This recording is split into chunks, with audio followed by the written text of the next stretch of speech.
Hello, my name's Ed Gillum, and this is my podcast on the declining dollar and the weakening of the U.S. economy. The economic conditions in America are very poor right now. Officially, the economy has been in recession since December 2007.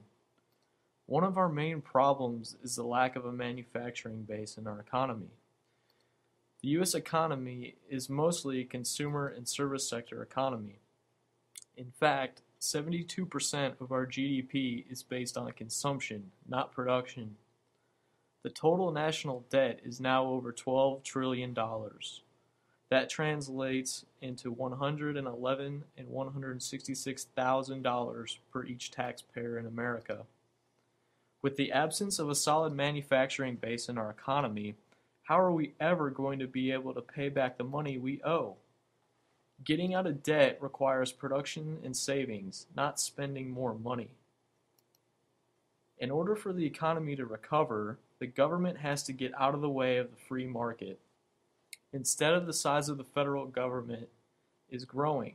This is a problem. The current federal deficit for the Obama administration is around $2 trillion. Expanding government is not helping us out of the recession. Expansion of government and federal programs is an increasing burden on the taxpayer. That money should be going towards investment, production, and job creation, not wasteful government programs. That tax money could be going to real investments and productions, reducing our trade deficits with other nations instead of wasteful government programs. Federal programs like Cash for Clunkers are extremely wasteful. These aren't helping our economy recover. Instead, they are producing more debt, not reducing it. People are trading in cars that are paid for with no debt and exchanging them for a new car with a monthly payment. This is not going to help us out of recession. The increase in the amount of money in circulation is very apparent once you inspect it. Inflation can be seen in the overall value of the dollar. Since 1913, the dollar has lost approximately 96% of its original purchasing power. Gold has nearly tripled in price since 2004, while supply levels remained relatively stable. People are turning away from the paper dollar-related assets and moving their money into sound, stable investments like precious metals that cannot collapse. The true value of the dollar and gold can be seen by comparing their prices. In the 1930s, gold was around $20 an ounce. Back then, $20 could purchase a nice three-piece suit for a man. Now $20 only gets you a nice necktie at best. However, an ounce of gold, worth about $1,100 today, can get you a very nice three-piece suit and maybe a nice pair of shoes to match it. This analogy demonstrates the true loss in purchasing power of the U.S. dollar since 1913. The fate of the U.S. dollar as ever-worthless paper was sealed when the Nixon administration ended the gold-dollar convertibility in 1971. This allowed the Federal Reserve and government to expand the money supply as much as they pleased. The gold standard should be thought of as an anchor. It keeps the government in check and prevents the value of the dollar drifting to lower values. It also helps keep prices stable. The beauty of the gold standard is that savings accumulated over a lifetime retain their value quite well. This would really help working people and retirees that are on fixed incomes. They count on stable prices which fit their monthly budget. The real reason why the gold standard was ended remains relatively unknown today. It wasn't that it was harmful or undesirable for our economy. The government simply wanted to expand and create new social programs. In order to increase their spending, the government had to do away with their anchor, the gold standard. Former chairman of the Federal Reserve, Alan Greenspan, explained this, stating, "In the absence of the gold standard, there is no way to protect savings from confiscation through inflation. This is the shabby secret of the welfare statists' tirades against gold. Deficit spending is simply a scheme for the confiscation of wealth.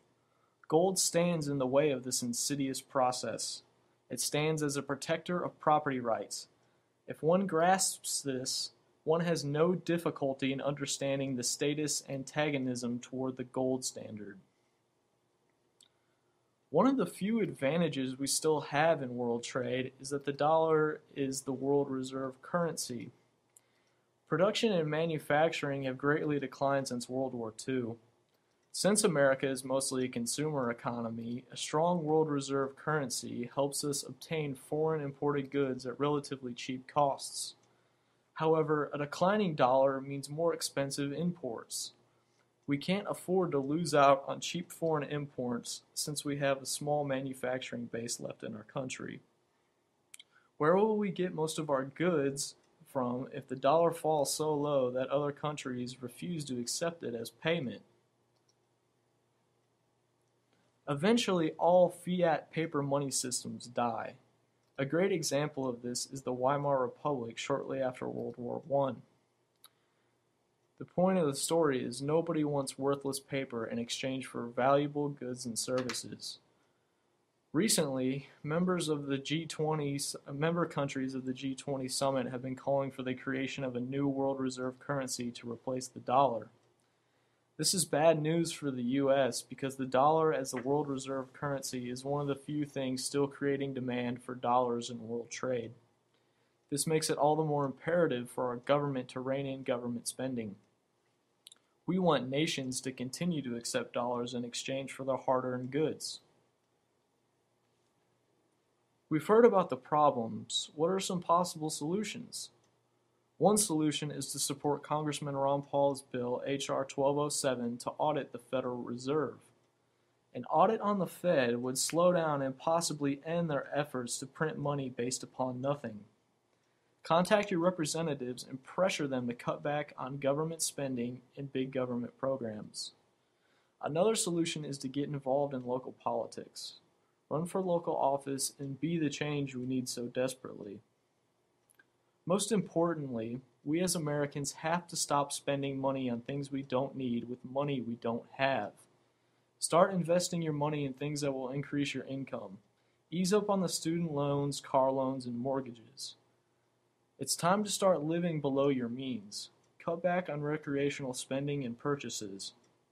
Develop disciplined, frugal habits that will keep money in your pocket. Instead of wasting that money in shopping malls, restaurants, and movie theaters on things you don't really need, put that money towards small business investments where you can produce goods and products that will help lower our trade deficits. You'd be helping eliminate our debt and earning a supplemental income at the same time. If you can't implement these solutions, the very least you can do is educate yourself on financial and monetary issues. Okay. But I think a huge contribution to that is that before you go into college, nobody educates you on how to take out a loan or what it means to take out a loan or what it means to have interest on that loan and how much that interest is. And I was fortunate to have parents who educated me on that, but I know a lot of other students had no idea about that, and then they're kind of screwed when they graduate college and they have $80,000 plus interest to be paying off. And thank you for listening to my podcast. I hope you enjoyed it.